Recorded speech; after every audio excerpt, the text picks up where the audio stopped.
We're going to be going over 5 sins, 5 wins for camera gear for you camera nuts out there. So let's get into it. The first thing, of course, is a cleaning kit. Making sure that your glass and your sensor is as clean as possible will make sure you get a lot higher quality images, and that's what it's really all about. The other side of it is you can actually dirty up your lens if you really want to get that nice filmic look which everyone seems to love right now. But at the end of the day, you're still going to need to clean it, so having a cleaning kit inside your bag is hugely important. Let's go over to a sin, weak tripod. I've been through a number of situations in my life where my camera has actually fallen over just because my tripod leg has started to come loose, or my tripod is just genuinely absolutely shit. Getting yourself a decent tripod doesn't have to be too expensive, and you can pick up some really great quality one. In fact, Benro do produce a number of very good tripods for the money in which you pay for them, as well as Me Photo. Some links shall be in down below, but let's jump over to some other important wins. My second win of today is probably a monitor. Now, although you may be just doing photography, something to have in your bag and an option for you to actually be able to do things is actually having a camera monitor there as well. Now, this can fit into your bag in many ways, shapes and form. For example, you can actually just get a phone mount adapter and use your phone as a monitor, or you can go for something a little bit more special. The Shinobi Mark II. It's nice, small,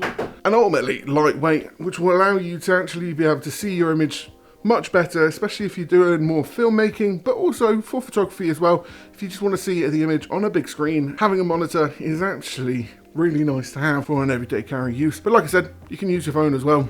Monitors, absolutely fantastic. Jumping back over to sins, and this is one that I am quite passionate about, and that's camera straps that come with the actual cameras. They're usually absolutely terrible, and you can get some really decent camera straps for not too much money as well. The ones which I tend to use pretty much day in, day out are the Peak Design slide straps. You can get both a thick and thin version of this, and it's like seatbelt fabric, quick and easy to adjust and adapt to your body shape, like mine. I'm not necessarily a normal body shape, but they're really great camera straps, and the most important thing with this camera strap is that you can get rid of it as quick as possible. Absolutely love that. Camera straps in general, good. Camera straps that come with the cameras, just keep them in the box, sell them with the camera when you decide to switch to something else. And let's go back over to wins and sticking along the Peak Design kind of area. Capture clips, I think, are one of the most invaluable things that I use day in, day out for everyday carry of all of the cameras in which I use. Especially if I am just going out by myself, I like actually having my camera on my shoulder here at all times, and it's just an easy and quick way to get to your camera when you want to take those photos as quick as possible. Peak Design do a number of clips as well as other solutions for just carrying your camera around in as comfortable way as possible, and they are absolutely fantastic. There are others on the market, now I'm not going to lie, they're also fantastic. Having yourself a capture clip of some way, shape or form will make the everyday carry process of your cameras as easy as possible. Now, jumping back over to the sins, we're going to be talking about putting your camera inside of your bag absolutely naked. Now, that's not great. You're going to damage your camera, you're going to damage your lenses, and to keep it as safe and secure as possible, you've got a number of different options. You can actually get yourself a camera cube, which actually fit into most backpacks and allow you to have access to your camera as quick as possible, whilst also keeping it protected. The other thing you can do is actually buy wraps. These function as just a wrap for your camera and your lenses to make sure that nothing sharp inside of your bag is actually going to damage any of the optics or damage any of the paint job on the actual camera. Really important, don't put your camera in your bag naked. I've done it, really bad idea. The next thing we don't actually really sell here, so it's actually something that I prefer to actually have on my person at all times, and that's carabiner clips. They are super useful when you need to carry just an extra little bit of gear, or you need to attach bags whilst you're out shopping and keeping your hands free so you can take photos, allowing you to get everyday capture that little bit easier. Carabiner clips have become more and more valuable. I use it on my tripods, my lights, and everything else in between. It's just an absolutely invaluable thing to actually have in your backpack for that everyday carry. And again, super useful, really like it. Go over to the sins.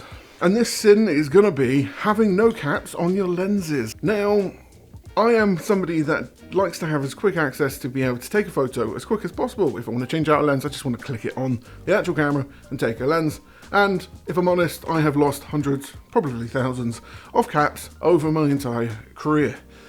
Best way to get around this is keeping the caps somewhere safe and using UV filters to protect that glass whilst you're carrying it around or taking photos with it. It's going to make sure you retain the value of the glass that you bought. In some cases, camera glass can be really expensive, so having yourself a UV filter or a protective filter on the front of your camera is super important and something that you can't live without for everyday camera use. And talking about filters, there are a number of filters you can get, and this is going to be wins. Look at getting some decent filters. You look at effects filters, but also some that actually have some general really useful uses. For example, I've actually got a circular polarizer on this at the moment, because if I change it, as you can see, there's a lot more white on my face reflecting from the light. If I bring it back, there you go. It's a little bit more smooth and it looks a little bit better. Circular polarizers can be used to take reflections out of windows. Great for car photography, great for anything reflective that you're taking photos of. Circular polarizers are absolutely excellent. And then you've also got the variable ND filters for video, something which is massively important if you want to get that great motion blur whilst you're actually shooting video. So circular polarizers and effects filters is the last win of today. Now you're probably wondering, what's the last sin? Now I'm going to cop out and tell you, you're going to let me know what the last sin is. Is it this video? Probably going to put that in down below, let's face it. But if there's something else, if you feel like there is another sin within the everyday camera carrying community, then put it in down below. I'd really like to know your opinion. If you like this video, make sure you like, follow, subscribe if you want to see more. Have a good day.